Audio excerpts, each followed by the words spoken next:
let's talk about lunch for a second. First off, who's in the Army here? Okay, good deal. Who is in the Navy? Okay, who is in the Marines? Oh man, we're gonna have this joke's not gonna work very well then. But it's all right. Everyone else will have a great time. What about the cool guys? Yeah, there we go. Air Force. Yeah. So you can tell where I served. So we got a couple of food trucks coming today. We got a barbecue truck who's setting up out there, and we got a sandwich truck that's coming. That will be for the Army and the Navy and the Coast Guard folks. The Air Force, what? The Air Force, we got, there'll be a catered lunch over in Building 4. Hey, it's nothing special. It's just going to be steak and lobster. And for the Soul Marine in the room, we got something really special for you. Crayola is bringing a brand new color. You know, the rest of the world would hear a joke like that and they'd be like, oh my goodness, what are you doing? But we're different, aren't we? We're different, and God has designed us differently. But inside of that, sometimes we handle things differently too, right? Now, there are some folks out there. I got one of my buddies here who I was in the trenches with. And not just trenches in the military. I was in some deep, dark trenches in life. And so he might be looking at me, saying to me, you know, what makes you qualified to go up there and talk to me? Because, Ben, I remember you, right? I remember you. I remember the drinking, the drugs. I remember you going into a brothel and the strip clubs. I remember you having high-speed chases. What makes you qualified to stand up there now and talk to me? And that's a really great question. Because there's absolutely nothing on this earth that makes me qualified to do this. Nothing. And I say that because the only thing that makes me qualified is the fact that Jesus gave me this ability to do this, right? And grace. So, you know, there was an entire vocal library of words that described me, and I can't say none of them.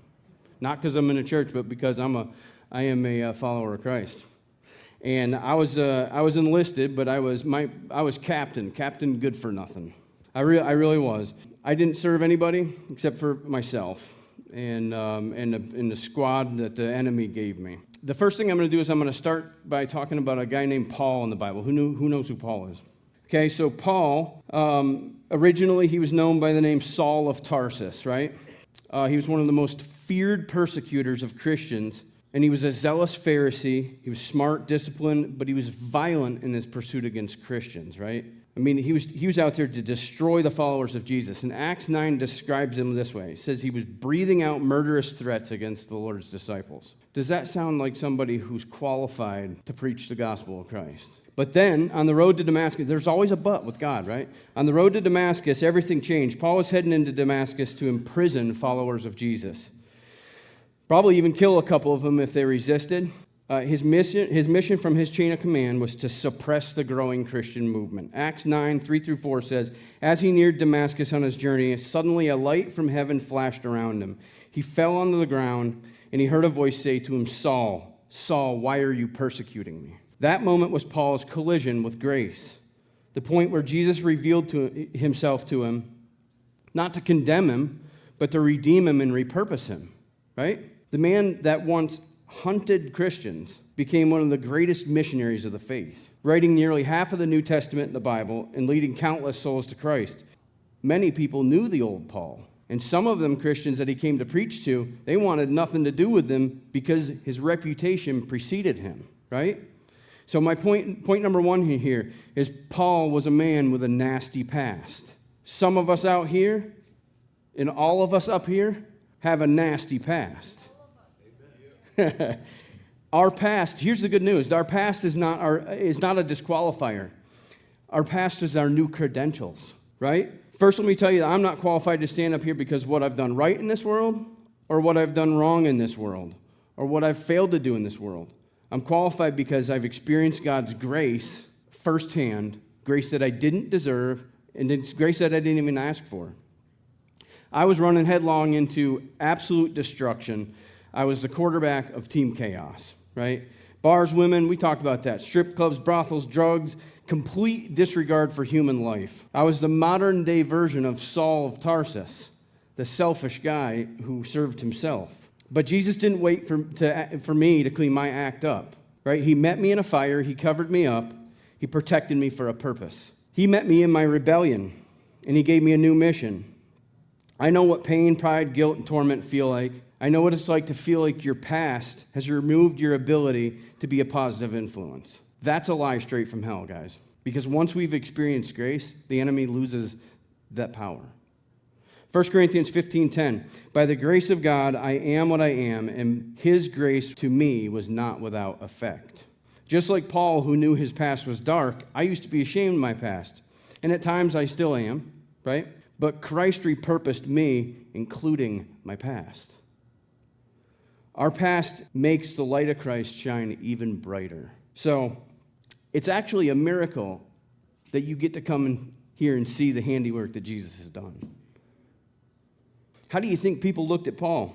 The once fierce persecutor of Christians, now heavily persecuted as a Christian. People no doubt took his mission serious. The same goes true for you. Our past will only serve to make the light of Christ shine brighter, right? We have the ability to translate the gospel into battlefield terms that our brothers and sisters can understand, allowing those chains that are bound so tight to be loosened and ultimately broken entirely. See, our scars, they give weight to our words. My collision with grace happened in 2021. I was working on our property. I saw some smoke coming from our house. I went over to it. I opened up the back. I called the fire department. I opened up the back door to see how bad it was. My dog, and I love my dog. You guys know me. I love my dog. I opened the door. She ran into the house. The flames were a couple feet down from the ceiling. The smoke filled the entire building.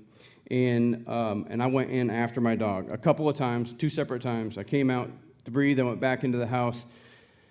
I was crawling around. I found my dog, a ball of fur. I grabbed her, and I felt my way back out of the house.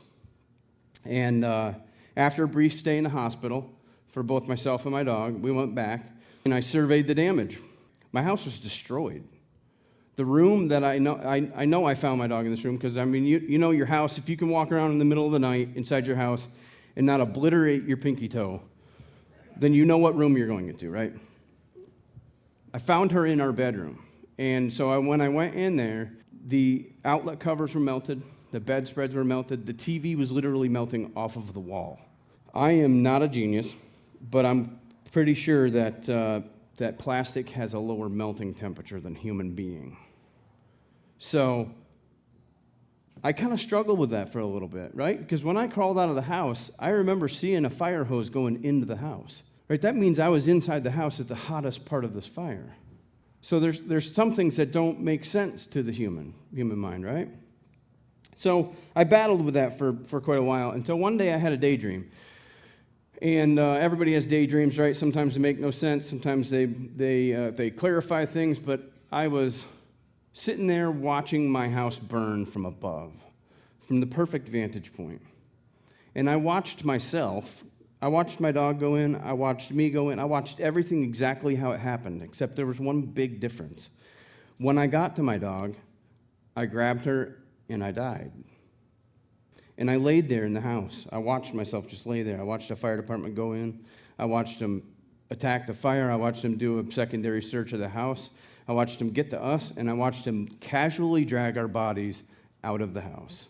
They left us in the front yard because there was no need to resuscitate us, and then went back in to fight the fire. That day, everything changed for me because I had begun my relationship with the Lord, but I still couldn't come to grips with what had happened in that house. That was the day I realized that God had a specific plan for me.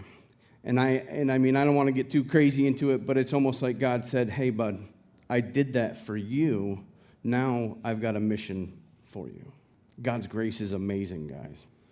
Second point is this. Paul was an obedient man. I was not an obedient man.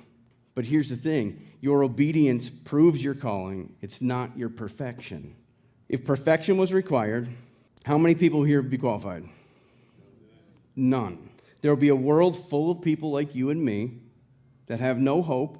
Why? Because we are all born with a sin nature. Obedience begins when your pride dies. Okay, Paul's first act of obedience wasn't preaching, it was surrender. With all of us, it's surrender. But us folks in the military, what's surrender mean to us? Ooh, that's a dirty word, isn't it? Don't say that. You say any word you want. You can drop 4-letter words all day long. Don't say the word surrender, right?